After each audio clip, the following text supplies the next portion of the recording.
कथा अकबर आणि बिरबलाची. जेव्हापासून बिरबल बादशाह अकबराच्या दरबारात आला तेव्हापासून अकबराच्या दरबारात काही मंत्री आनंदी नव्हते. अकबराने बिरबलाची अधिक काळजी घ्यायला सुरुवात केली होती. या प्रकरणामुळे बिरबल त्यांना आवडत नसे. ते त्याचा तिरस्कार करायला लागले. दरबारातील शाही न्हावीच्या मदतीने त्यांनी एक योजना तयार केली.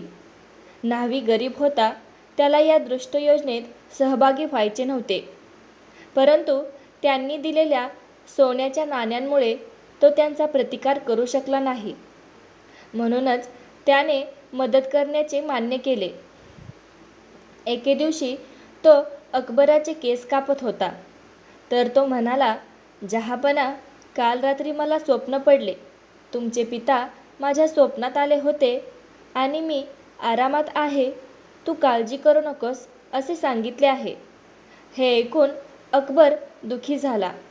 जेव्हा त्यांच्या वडिलांचे निधन झाले होते तेव्हा ते खूप लहान होते. त्यांना वडिलांची खूप आठवण यायची. ते म्हणाले, "ते अजून काय म्हणाले? मला सगळं सांग." न्हाव्याने म्हटले. ते म्हणाले की ते ठीक आहेत, पण त्यांना थोडा कंटाळा आला आहे. ते म्हणाले, "जर तुम्ही बिरबलाला तिथे पाठवले तर तो त्यांना खूप आनंद देईल." ते बिरबलाची खूप प्रशंसा करत होते. अकबर बिरबलाला म्हणाला, "हे बिरबल, मी तुझ्यावर खूप खुश आहे, पण मला तुला वडिलांच्या जवळ पाठवताना खूप वाईट वाटत आहे. ते माझ्यावर खुश नाही, पण मला माहीत आहे तू तिथे जाऊन त्यांचं मनोरंजन करशील." हे ऐकून बिरबल चकित झाला. नंतर त्याला कळले की ही सगळी योजना मंत्री आणि न्हावी यांची होती.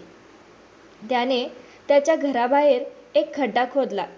जो खड्डा खोदला होता तो त्याच्या खोलीमध्ये जायचा. मग तो अकबराकडे गेला आणि म्हणाला, "मी जायला तयार आहे. आमच्यात अशी परंपरा आहे की घराबाहेरच दफन केली जाते. मी आधीच खड्डा खणून ठेवला आहे. मी विनंती करतो की मला तिथे दफन केले जावे." अकबराने बिरबलाला जिवंत दफन केले. बिरबल बोगद्यातून आपल्या घरी आला.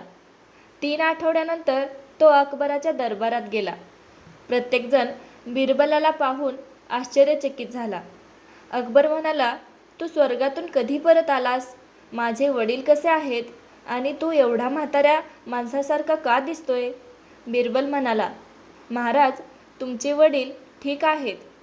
त्यांनी तुम्हाला शुभेच्छा पाठवल्या आहेत. स्वर्गात एक पण न्हावी नाही, त्यामुळे मी फारच कुरूप दिसत आहे. जर तुमची आज्ञा असेल तर आपण ह्या शाही न्हाव्याला स्वर्गात पाठवू." राजाने ताबडतोब न्हाव्याला दफन करण्याचे आदेश दिले. न्हावी अकबराच्या पाया पडला आणि माफी मागू लागला. यानंतर त्याने सर्व काही सांगितले. अकबराने ही योजना बनवणाऱ्या सर्व मंत्र्यांना पदावरून पायउतार केले आणि न्हाव्याला 10 कोडे मारण्याची शिक्षा दिली.